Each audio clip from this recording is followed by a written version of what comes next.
Et l'escalade tant redoutée par la communauté internationale va vraisemblablement avoir lieu ce week-end. Dans un communiqué publié ce matin, Tsahal, l'armée israélienne, a en effet confirmé qu'elle ordonne l'évacuation sous 24 heures de plus d'1 million d'habitants du nord de la bande de Gaza vers le sud, laissant envisager l'imminence d'une opération militaire au sol. De son côté, l'Organisation des Nations Unies a immédiatement exhorté les dirigeants israéliens à annuler cet ordre, car selon le porte-parole du secrétaire général de l'organisation, une évacuation d'une telle ampleur est impossible sans provoquer des conséquences humanitaires dévastatrices. L'organisation a par ailleurs lancé un appel d'urgence aux dons à hauteur de 294 millions de dollars pour venir en aide aux habitants de Gaza et de la Cisjordanie. L'organisation s'inquiète notamment pour 50 000 femmes enceintes dans la bande de Gaza sans accès aux soins, dont environ 5 500 devant accoucher dans le mois qui vient. On le comprend donc, les accords d'Abraham sont donc rudement mis à l'épreuve actuellement. Je vous rappelle que ces accords signés en septembre 2020 à l'initiative de l'administration Trump prévoient un réalignement géopolitique inédit dans la région puisqu'ils encadrent la normalisation des rapports diplomatiques entre Israël, les Émirats arabes unis et le Bahreïn d'une part et le Maroc et le Soudan d'autre part.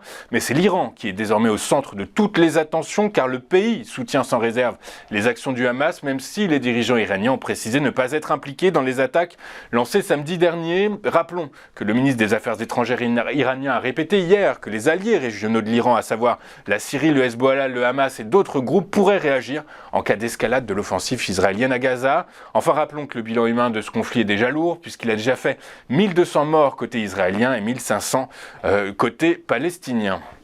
Les données publiées ce matin de l'évolution de la balance commerciale chinoise rassurent un peu. En effet, les exportations et importations chinoises ont diminué à un rythme plus lent que celui anticipé par le consensus. Les exportations ont ainsi chuté de 6,2% le mois dernier par rapport à l'année dernière. C'est moins que la baisse de 7,6% anticipée par les analystes dans un sondage Reuters. Les importations, elles, ont également reculé de 6,2% en dollars américains en septembre par rapport à il y a un an, soit un peu plus que la baisse de 6% attendue par l'enquête Reuters. Selon les analystes, les importations chinoises en provenance de l'Union européenne ont contrecarré le déclin des échanges avec les principaux partenaires commerciaux en légère hausse en septembre par rapport à l'année dernière. Toujours en Chine, les autorités locales envisagent de créer un fonds de stabilisation soutenu par l'État pour renforcer la confiance dans ces marchés boursiers. Selon Bloomberg, ce fonds aurait accès à un capital de plusieurs centaines de milliards de dollars, mais précise que les détails de la mise en œuvre de cette action ne sont pas encore finalisés et qu'il pourrait y avoir une chance que la proposition soit abandonnée. La Fed peut certainement prétendre à des progrès en matière d'inflation, mais elle ne peut certainement pas revendiquer la victoire. En effet, l'indice des prix à la consommation aux États-Unis a augmenté de 0,4% en septembre et de 3,7% sur un an, selon des données publiées hier par le département américain du travail. Hors produits alimentaires et énergie, l'indice CPI Core a augmenté en septembre de 0,3% sur un mois et de 4,1% sur un an, en phase cette fois-ci avec les attentes du consensus.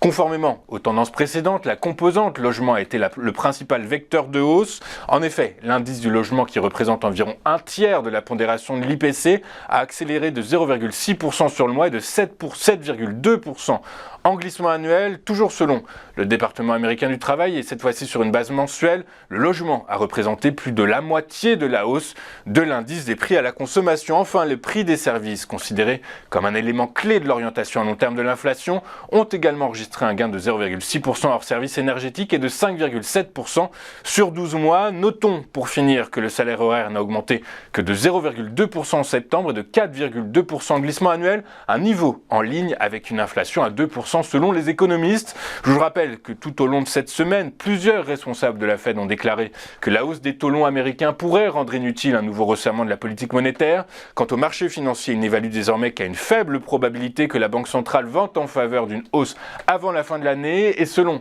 les données du consensus FedWatch, ils estiment à plus de 80% la probabilité que la Fed pourrait réduire d'environ 0,75 points de pourcentage son taux directeur avant la fin de l'exercice 2024. En France, alors que l'exercice de prospective est périlleux eu égard à la difficulté de modéliser les conséquences économiques de l'attaque du Hamas contre Israël, l'INSEE s'est tout de même prêté au jeu dans sa note de conjoncture du mois d'octobre publiée hier. Intitulée « Croissance modeste sur fond d'incertitude géopolitique », le rapport anticipe une progression poussive du PIB en France de 0,1% au T3 et de 0,2% au T4. Sur l'ensemble de l'exercice 2023, l'Institut prévoit une croissance de l'activité de 0,9%, le PIB bénéficiant encore d'effets de rattrapage dans le secteur industriel et de difficultés d'approvisionnement nettement moins fréquentes qu'en 2022. À cela s'ajoute une atténuation du coût des intrants. Au chapitre de l'emploi, la croissance modérée de l'activité devrait peser sur les créations d'emplois. La faible progression de l'emploi salarié pourrait donc alimenter les chiffres du chômage qui serait de 7,3% de la population active après s'être situé pendant près d'un an autour des 7,1-7,2%, soit son niveau le plus bas depuis 1982. Enfin, l'inflation devrait refluer légèrement et pourrait se situer à 4,4% sur un an en décembre, une estimation revue à la hausse par rapport à celle du point de conjoncture du 7 septembre dernier du fait du renchérissement du pétrole. En moyenne annuelle, l'inflation d'ensemble atteindrait 5% sur un an en 2023 et l'inflation sous-jacente 5,2%. Enfin, la note de l'INSEE conclut sur une note encourageante puisqu'elle précise que les revenus des ménages progresseraient plus vite que le déflateur de la consommation en 2023, 7,8% contre 6,6%, ce qui mécaniquement gonflerait le pouvoir d'achat des ménages qui serait ainsi en hausse de 1,2%. Regardons maintenant ce qu'il s'est passé sur les principales places boursières de la planète hier et les principaux marchés financiers européens ont clôturé sur une note équivoque après la publication de l'indice des prix à la consommation aux États-Unis qui a surpris à la hausse, données qui viennent contredire le message dovish des banquiers centraux américains qui estiment qu'il n'y aura plus de hausse de taux et que l'économie américaine échappera à la récession.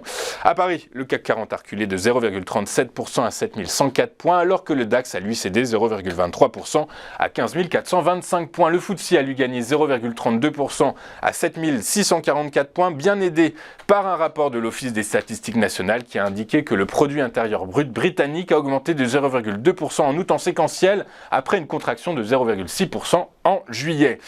À la bourse de New York, les marchés actions ont clôturé dans le rouge, mis sous pression par une hausse plus forte qu'anticipée des prix à la consommation aux États-Unis en septembre.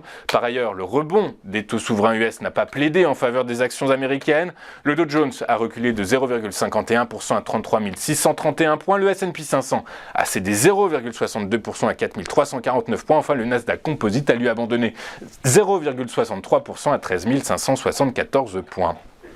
En Asie ce matin, le Nikkei a fini en baisse alors que le CPI a effectivement augmenté aux États-Unis plus qu'anticipé, ce qui chagrine les investisseurs qui anticipent de nouveau des taux longs élevés et longtemps aux États-Unis. Le Nikkei a ainsi reculé de 0,55% à 32 315 points.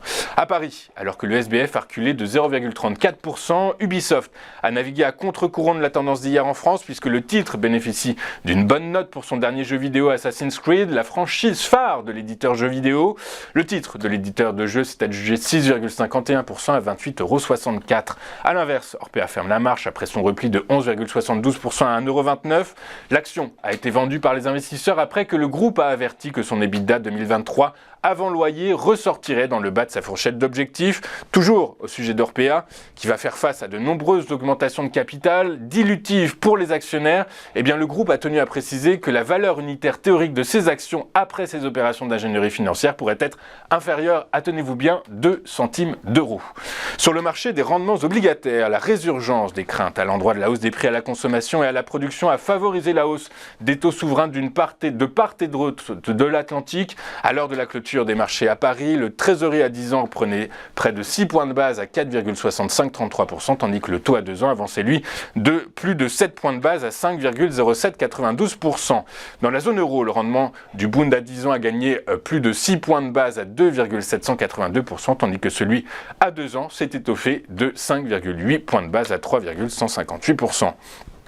Enfin, les cours du pétrole ont clôturé en ordre dispersé hier, mis sous pression par une hausse surprise des stocks de brut américains qui fait craindre pour la demande d'or noir. Ces stocks commerciaux de brut ont progressé de 10,2 millions de barils la semaine dernière alors que les analystes tablaient sur une contraction de 1,4 million de barils. Selon le consensus établi par Bloomberg, le recul des cours pourrait également trouver son explication par la publication de l'indice des prix à la consommation aux États-Unis, ravivant les craintes de voir les taux très élevés pour longtemps. Le baril de Brent de la mer du Nord pour livraison décembre a grignoté 0,2% pour clôturer à 86 $ le baril. Il a été freiné en fin de séance après avoir gagné plus de 2%. Son équivalent américain, le WTI, le West Texas Intermediate avec échéance novembre, a lui cédé 0,69% à 82,91 $ le baril. Nous allons marquer une toute première pause dans cette édition du 13 octobre 2023 et juste après, comme convenu, comme promis et comme à notre bonne habitude, nous retrouverons Antoine Quesada sur le plateau de TV Finance qui va commenter pour nous l'ouverture de la séance séance à Paris, une ouverture de la séance,